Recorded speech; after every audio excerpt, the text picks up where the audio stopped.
Jean chapitre 2, toujours le chapitre 2, mais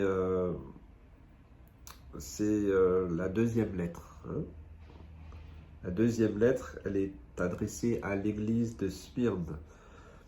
Et j'aimerais choisir le verset 10. Ne crains pas ce que tu vas souffrir. Voici, le diable jettera quelques-uns de vous en prison, afin que vous soyez éprouvés et que vous aurez une tribulation de 10 jours. Sois fidèle jusqu'à la mort et je te donnerai la couronne de vie. Waouh!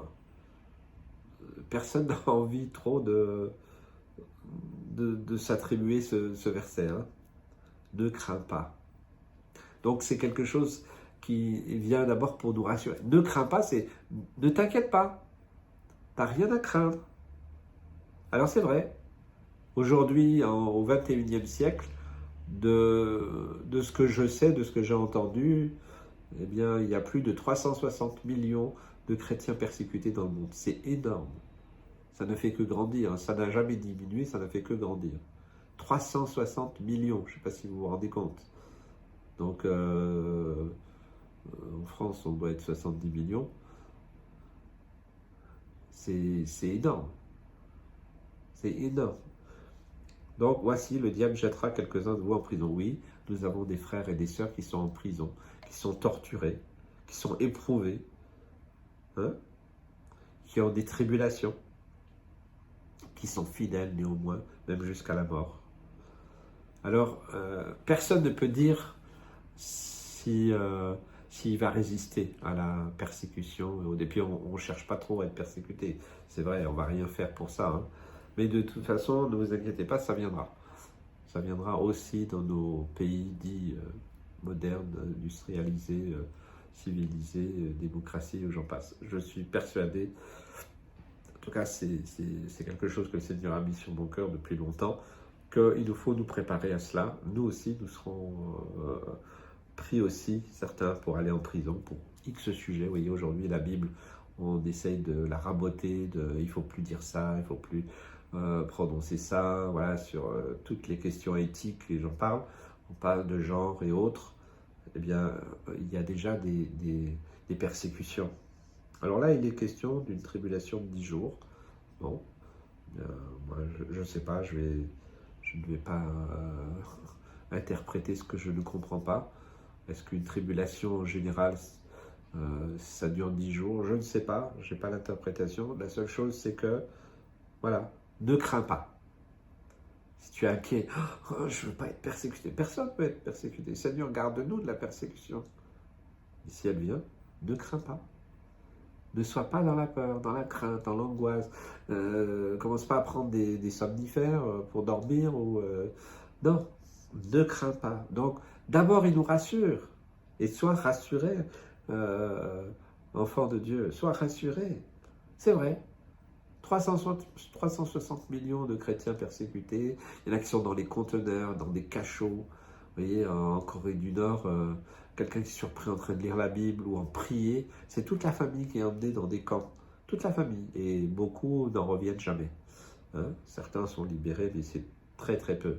Et la persécution grandit, elle prend plusieurs formes. Et voilà, beaucoup de chrétiens sont éprouvés. 10 jours ou plus ou moins, voilà. En tout cas, beaucoup sont éprouvés. 10 jours, c'est aussi, il y a un symbole, mais je ne vais pas en parler. Hein. Le tout, c'est d'être fidèle. Wow, fidèle jusqu'à la mort, Seigneur, je n'ai pas envie de... Voilà. On n'a pas envie d'être tué jusqu'au point de... Voilà, si tu ne renies pas Jésus, tu as une balle dans la tête. Encore, la balle, c'est un peu cadeau, hein, parce que les tortures, c'est autre chose. Hein. Je te donnerai la couronne de vie. Il y a un destin particulier pour les martyrs, hein, dans la Bible, d'ailleurs dans l'Apocalypse. On aura l'occasion de le lire prochainement. Voilà, simplement, ne crains pas, peuple de Dieu. La persécution, elle vient. Elle est déjà là, elle s'étend de plus en plus. Elle est subtile, elle est... voilà, voilà, peut-être, vous savez, le diable, il n'est pas pressé. Hein. Il sait qu'il n'en a plus pour longtemps. Alors il fait tout Il fait tout pour détruire. On voit notre monde qui est en train de se changer, se transformer. Le mal est appelé bien, le bien est appelé mal. Et on voit toutes les dérives dans tous les domaines. Donc nous savons que notre chemin devient de plus en plus étroit, resserré. Donc c'est clair que même dans nos pays, il y en a beaucoup qui seront mis en prison à cause de leur foi. Nous ne soyons pas mis en prison pour d'autres raisons, hein. Mais si c'est à cause de notre foi, bon, ben, si vous êtes éprouvé, Seigneur, je veux être fidèle. Je ne sais pas si je pourrais te dire. J'ai aucune idée. Personne ne peut dire, ah si, moi je veux être fidèle. Ah oui, non, vous inquiétez. Non, personne ne peut le dire. Mais Seigneur, donne-nous de rester fidèles, même jusqu'à la mort. Alors nous aurons la couronne de vie. C'est un encouragement, mais c'est aussi un avertissement. C'est aussi une annonce que le Seigneur fait. Et je crois que ça prend un écho particulier aujourd'hui, au XXIe siècle.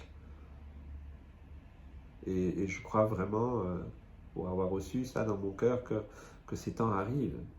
Et ça peut être brutal, ça peut être très rapide.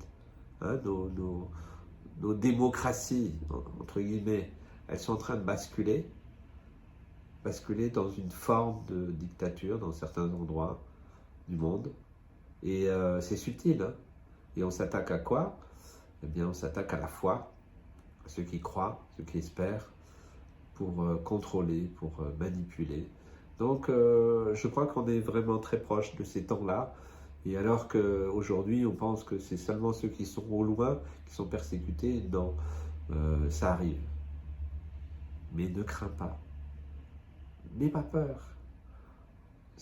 Oui, on peut prier, Seigneur, éloigne de nous cette coupe, parce que on ne sait pas ce qu'on va faire, on ne sait pas si on va tenir.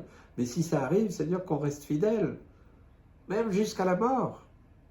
Que Dieu nous bénisse, nous encourage. Et il parle à plusieurs aujourd'hui. Dieu vous bénisse.